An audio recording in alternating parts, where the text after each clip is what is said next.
ನಮಸ್ಕಾರ. ಪಾಕಶಾಸ್ತ್ರ ಚಾನಲ್ಗೆ ಸ್ವಾಗತ. ನಾನು ಸುರೇಖಾ ತಳ್ವಾರ್. ಇವತ್ತು ನಾನು ಉತ್ತರ ಕರ್ನಾಟಕದ ಸ್ಪೆಷಲ್ ಕರಿಗಡುಬು ಮತ್ತು ಬೇಯಿಸಿದ ಬೇಳೆ ಕಡುಬನ್ನ ಮಾಡ್ತಾಯಿದ್ದೀನಿ. ಇದು ತುಂಬ ಸುಲಭವಾಗಿ ಮಾಡ್ಕೋಬೋದು, ಟೇಸ್ಟ್ ಚೆನ್ನಾಗಿರುತ್ತೆ. ಒಬ್ಬಟ್ಟು ಬರಲ್ಲ ಅನ್ನೋರು ಇದನ್ನು ಮಾಡ್ಕೊಂಡು ತಿಂದರೆ ಮತ್ತೆ ಮತ್ತೆ ಮಾಡ್ಕೊಂಡು ತಿನ್ಬೇಕು ಅನ್ನುವಷ್ಟು ಟೇಸ್ಟಿಯಾಗಿ ಬರುತ್ತೆ. ಬನ್ನಿ ಯಾವ ಥರ ಮಾಡೋದು ಅಂತ ನೋಡ್ಕೊಳ್ಳೋಣ. ಮೊದಲಿಗೆ ಹಿಟ್ಟು ಕಲಸಿ ಇಟ್ಕೊಂಡ್ಬಿಡ್ತೀನಿ, ಯಾಕಂದರೆ ಹಿಟ್ಟು ನೆನೆದ್ರೆ ಕಡುಬು ಸಾಫ್ಟಾಗಿ ಚೆನ್ನಾಗಿ ಬರುತ್ತೆ. ನೋಡಿ, ಗೋಧಿ ಹಿಟ್ಟಿಗೆ ನಾನು ಸ್ವಲ್ಪ ಉಪ್ಪು ಹಾಕಿಬಿಟ್ಟು ಈ ಥರ ಡ್ರೈಯಾಗಿ ಮೊದಲು ಹಿಟ್ಟು ಕಲಿಸ್ಕೊಂಡು ಆಮೇಲೆ ಇದಕ್ಕೆ ನೀರು ಹಾಕಿ ಸ್ವಲ್ಪ ಗಟ್ಟಿಯಾಗಿ ಕಲಿಸ್ಕೋಬೇಕು. ಇದನ್ನು ಅಷ್ಟು ತೆಳುವಾಗಿ ಕಲಿಸ್ಕೊಂಡ್ರೆ ಚೆನ್ನಾಗಿ ಬರಲ್ಲ, ಹೋಳಿಗೆ ಥರ ಕಲಿಸ್ಕೋಬಾರ್ದು. ಇದಕ್ಕೆ ಸ್ವಲ್ಪ ಗಟ್ಟಿಯಾಗಿ ಕಲಿಸ್ಕೋಬೇಕು. ನೋಡಿ, ಈ ಕಲಿಸ್ಬಿಟ್ಟು ನಾನು ಮೇಲೆ ಸ್ವಲ್ಪ ಎಣ್ಣೆ ಹಚ್ಚಿ ಇದನ್ನು ಇಟ್ಬಿಡ್ತೀನಿ ನೆನೆಯೋದಕ್ಕೆ. ನೋಡಿ, ಒಂದು ಸ್ವಲ್ಪ ಎಣ್ಣೆ ಹಚ್ಚಬೇಕು. ಮೇಲೆ ಲೇಯರ್ ಗಟ್ಟಿ ಆಗಲ್ಲ ಅನ್ನೋಗೋಸ್ಕರ ಮಾತ್ರ ಎಣ್ಣೆ ಹಚ್ಚೋದು. ನೋಡಿ, ಇದನ್ನು ಇಟ್ಬಿಟ್ಟೆ. ಈಗ ಬೇಳೆ ಬೇಯಿಸ್ಕೊಳ್ಳೋಣ. ಕುಕ್ಕರಲ್ಲಿ ನೋಡಿ ಒಂದು ಗ್ಲಾಸಷ್ಟು ನೀರನ್ನ ಹಾಕಿದ್ದೀನಿ. ಇದು ಕಡಲೆಬೇಳೆ ಕ್ಲೀನ್ ಮಾಡಿ ತೊಗೊಂಡಿದ್ದೀನಿ. ಕಡಲೆಬೇಳೆನ ಹಾಕ್ತಾಯಿದ್ದೀನಿ. ಕಡಲೆಬೇಳೆ ಎಷ್ಟು ತೊಗೊಂಡಿರ್ತೀವೋ ಅಷ್ಟು ಬೆಲ್ಲ ಬೇಕಾಗತ್ತೆ. ಇದಕ್ಕೆ ನಾನು 1 ಸ್ಪೂನಷ್ಟು ಎಣ್ಣೆನ ಹಾಕಿಬಿಟ್ಟು 2 ವಿಷಲ್ ಬರೋವರೆಗೂ ಇದನ್ನು ಕೂಗಿಸ್ಕೊತೀನಿ. ಕುಕ್ಕರಲ್ಲಿ ಅಷ್ಟು ಈಸಿಯಾಗಿ ಹೂರಣ ಕುದಿಸ್ಕೊಳಕ್ಕೆ ಬರಲ್ಲ. ನೀವು 2 ವಿಷಲ್ ಬಂದಿದ ತಕ್ಷಣ ಅದರ ಗಾಳಿ ಎಲ್ಲ ತೆಗೆದು ಬಿಡಬೇಕು. ತೆಗೆದಾಗ ಚೆನ್ನಾಗಿ ಕರೆಕ್ಟಾಗಿ ಬೆಂದಿರುತ್ತೆ. ಅದು ನೀರೆಲ್ಲ ಬಸ್ಕೊಂಡು ಇದಕ್ಕೆ ಈಗ ಬೆಲ್ಲ ಹಾಕಬೇಕಾಗತ್ತೆ. ನೋಡಿ ಎಷ್ಟು ಚೆನ್ನಾಗಿ ಬೆಂದಿದೆ.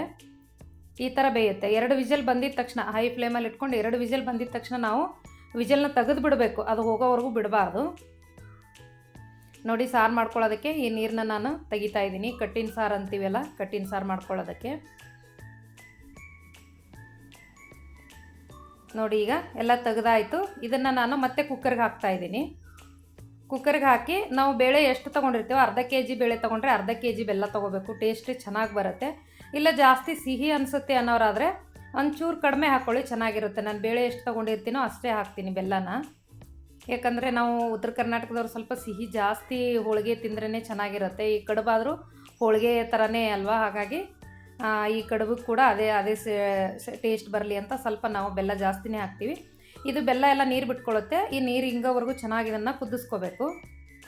ಇದಕ್ಕೆ ನಾನೀಗ ಸೋಪು ಮತ್ತು ಏಲಕ್ಕಿ, ಒಣಶುಂಠಿ ಇದನ್ನು ಮಿಕ್ಸಿಗೆ ಹಾಕಿ ಪೌಡ್ರ್ ಮಾಡಿ ಇದಕ್ಕೆ ಹಾಕ್ತಾಯಿದ್ದೀನಿ. ನೀವು ಬರೀ ಏಲಕ್ಕಿ ಹಾಕೋ ಬದಲು ನೀವು ಈ ಥರ ಬೇಳೆ ಒಬ್ಬಟ್ಟಿಗೆ ಒಂಚೂರು ಸೋಪು ಶುಂಠಿ ಹಾಕಿ ನೋಡಿರಿ, ತುಂಬಾ ಟೇಸ್ಟಿಯಾಗಿ ಬರುತ್ತೆ. ನೋಡಿ, ಈ ಥರ ಪೌಡ್ರ್ ಮಾಡಿಕೊಂಡು ನಾನು ಅದಕ್ಕೆ ಹಾಕ್ತಾಯಿದ್ದೀನಿ. ಹಾಕಿ ಚೆನ್ನಾಗೆಲ್ಲ ಮಿಕ್ಸ್ ಮಾಡಿಕೊಂಡು ಗ್ರೈಂಡ್ರ್ ಇದ್ದರೆ ಗ್ರೈಂಡ್ರಲ್ಲಿ ರುಬ್ಕೋಬೋದು, ಇಲ್ಲಾಂದರೆ ಮಿಕ್ಸಿನಲ್ಲೇ ಮಾಡ್ಕೋಬೋದು. ನೋಡಿ, ನಾನೀಗ ಈ ಮಿಕ್ಸಿ ಜಾರಲ್ಲೇ ಇದನ್ನು ರುಬ್ಕೋತಾ ಇದ್ದೀನಿ. ಬಿಸಿ ಬಿಸಿ ಇರಬೇಕಾದ್ರೇ ರುಬ್ಬಿದ್ರೆ ಚೆನ್ನಾಗಿ ಬೇಗ ರುಬ್ಬುತ್ತೆ, ಇಲ್ಲಾಂದರೆ ಸ್ವಲ್ಪ ಒಂದೊಂದು ಕಾಳು ಉಳ್ಕೊಳ್ಳುತ್ತೆ. ಹಾಗಾಗಿ ಸ್ವಲ್ಪ ಬಿಸಿ ಇರಬೇಕಾದ್ರೇ ಚೆನ್ನಾಗಿ ಇದನ್ನು ರುಬ್ಕೊಂಬಿಡಬೇಕು. ನೋಡಿ, ಹೂರಣ ಈಗ ರೆಡಿ ಆಯಿತು.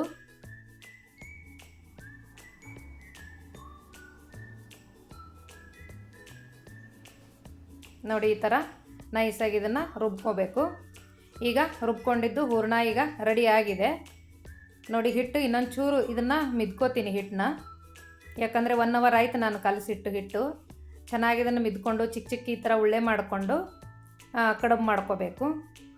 ನಿಮ್ಗೆ ಯಾವ ಥರ ಕಡುಬು ಮಾಡ್ಕೊಳ್ಳೋಕೆ ಈಸಿ ಆಗುತ್ತೆ ಮಾಡ್ಕೋಬೋದು. ನಾವು ಕರ್ಚಿಕಾಯಿ ಮಣೆಯಲ್ಲಿ ಕೂಡ ಮಾಡ್ಕೋಬೋದು, ಇಲ್ಲಾಂದರೆ ನಾವು ಕೈಯಲ್ಲೇ ಮುರುಗಿ ಕಟ್ಟೋದು ಅಂತೀವಿ, ಈ ಥರ ಸುತ್ತೋದು ಅಂತೀವಿ, ಆ ಥರ ಸುತ್ತಿಬಿಟ್ಟು ಕೂಡ ಮಾಡ್ಕೋಬೋದು. ನಾನು ನಿಮಗೆ 2 ಥರ ಮಾಡಿ ತೋರಿಸ್ತೀನಿ. ಈಗ ನೋಡಿ, ಈ ಥರ ಚಿಕ್ಕದು ಓವೆಲ್ ಶೇಪಲ್ಲಿ ನಾವು ಈ ಹೂರಣ ತುಂಬ್ಕೊಳ್ಳೋದಕ್ಕೆ ರೆಡಿ ಮಾಡ್ಕೋಬೇಕು, ಕಡುಬು ಮಾಡ್ಕೊಳ್ಳೋದಕ್ಕೆ.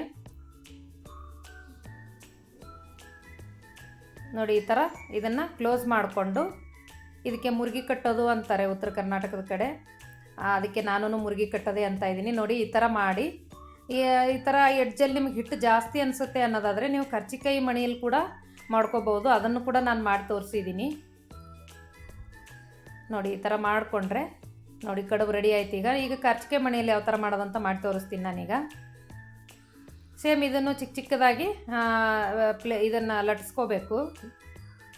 ಚಪಾತಿ ಚಿಕ್ಕದು ಈ ಥರ ಚಪಾತಿ ಲಟ್ಸ್ಕೊಂಡು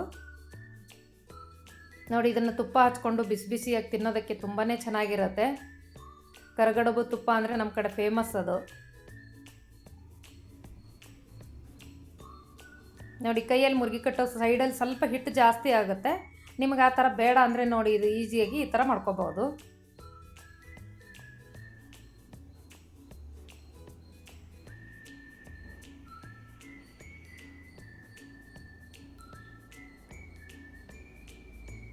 ನೋಡಿ ಈಗ ಕಡುಬು ರೆಡಿ ಆಯಿತು. ಇದು ತುಂಬ ಈಸಿನೇ ಮಾಡ್ಕೊಳ್ಳೋದು. ಈಗ ಕರಿಗಡುಬು ಕರೆದ್ಬಿಟ್ಟು ತೋರಿಸ್ತೀನಿ, ಮತ್ತು ಬೇಯಿಸೋದು ಯಾವ ಥರ ಅಂತಲೂ ಕೂಡ ನಾನು ಬೇಯಿಸ್ಬಿಟ್ಟು ತೋರಿಸ್ತೀನಿ. ಉಬ್ಬದ ಕಡುಬು ಅಂತೀವಿ ನೋಡಿ. ಈಗ ಎಣ್ಣೆ ಕಾಯೋದಕ್ಕೆ ಇಟ್ಬಿಟ್ಟು ಡೈರೆಕ್ಟಾಗಿ ಇದನ್ನು ನಾವು ಕರ್ಜಿಕಾಯಿ ಯಾವ ಥರ ಕರ್ಕೋತೀವೋ ಅದೇ ಥರ ಸೇಮ್ ಇದನ್ನು ಕರ್ಕೋಬೇಕು. ಇದಕ್ಕೆ ಮೈದಾ ಹಿಟ್ಟು ಮಿಕ್ಸ್ ಮಾಡ್ತಾರೆ. ನಾನು ಮೈದಾ ಹಿಟ್ಟೇನು ಮಿಕ್ಸ್ ಮಾಡಿಲ್ಲ, ಬರೀ ಗೋಧಿ ಹಿಟ್ಟಲ್ಲೇ ಮಾಡಿದ್ದೀನಿ. ನಿಮಗೆ ಕರಿಗಡುಬು ಬೇಡ, ಎಣ್ಣೆ ಜಾಸ್ತಿ ಆಗುತ್ತೆ ಅನ್ನೋದಾದರೆ ಬೇಯಿಸಿದ ಕಡುಬು ಮಾಡ್ಕೋಬೋದು. ಅದು ತುಪ್ಪ ಕಡುಬು ತುಂಬಾ ಚೆನ್ನಾಗಿರುತ್ತೆ ತಿನ್ನೋದಕ್ಕೆ. ನೋಡಿ ಈಗ ಕರಿಗಡುಬು ರೆಡಿ ಆಯಿತು.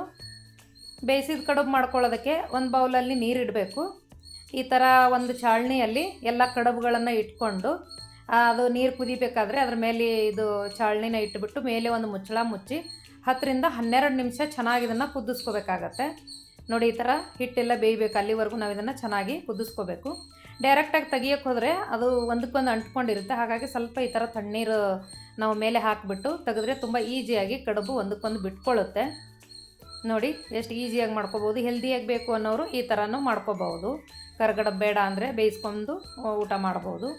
ನೋಡಿ ಎಷ್ಟು ಈಸಿಯಾಗಿ ಹೆಲ್ದಿ ಕರಿಗಡುಬು ಮತ್ತು ಬೇಯಿಸಿದ ಕಡುಬು ರೆಡಿ ಆಯಿತು. ನೀವು ಕೂಡ ಟ್ರೈ ಮಾಡಿ, ಮಾಡೋದು ಕೂಡ ಸುಲಭ ಇದೆ. ಟೇಸ್ಟ್ ಅಂತೂ ಸೂಪರಾಗಿರುತ್ತೆ. ಏನನ್ಸುತ್ತೆ ಅಂತ ಕಮೆಂಟ್ ಮಾಡಿ. ಧನ್ಯವಾದಗಳು.